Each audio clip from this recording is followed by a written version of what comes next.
रात के ठीक 2 बजे रोहन अपने नए फ्लैट में अकेला था। यह एक पुरानी बिल्डिंग थी जहां ज्यादातर घर खाली थे।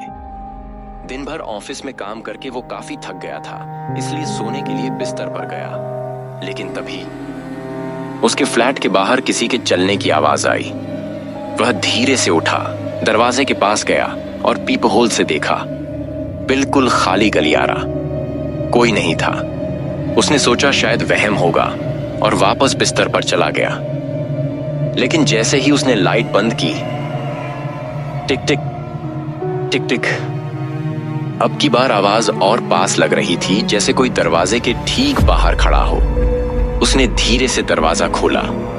फिर से कुछ नहीं। लेकिन इस बार उसने देखा उसके फ्लैट के ठीक सामने की सीढ़ियों पर धूल में ताजा पैरों के निशान बने थे।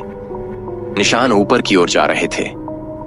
रोहन का दिल तेजी से धड़कने लगा। जिज्ञासा में वह हिम्मत जुटाकर सीढ़ियों की तरफ बढ़ा और ऊपर की मंजिल की ओर जाने लगा। पहली मंजिल, दूसरी मंजिल। आवाज अब और तेज हो गई थी, जैसे कोई सीढ़ियों पर दौड़ रहा हो। लेकिन वहां कोई नहीं था। फिर उसने देखा तीसरी मंजिल के कोने में एक टूटी हुई खिड़की से हल्की हवा आ रही थी।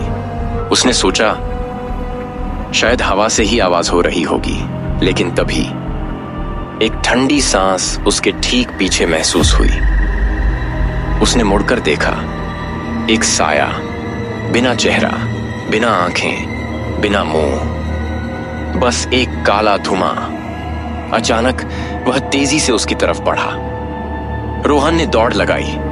वह सीढ़ियों से नीचे भागा, लेकिन पैरों में अजीब सी जकड़न महसूस हुई, जैसे कोई पीछे से उसे पकड़ रहा हो।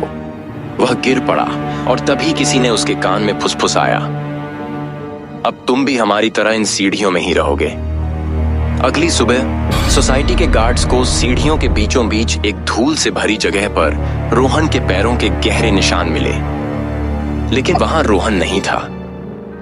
आज भी अगर आप उस बिल्डिंग में रात के 2 बजे सीढ़ियां चढ़ें तो कोई आपके पीछे पीछे चलता महसूस होगा, पर कोई दिखेगा नहीं। कहानी भूतिया सीढ़ियां।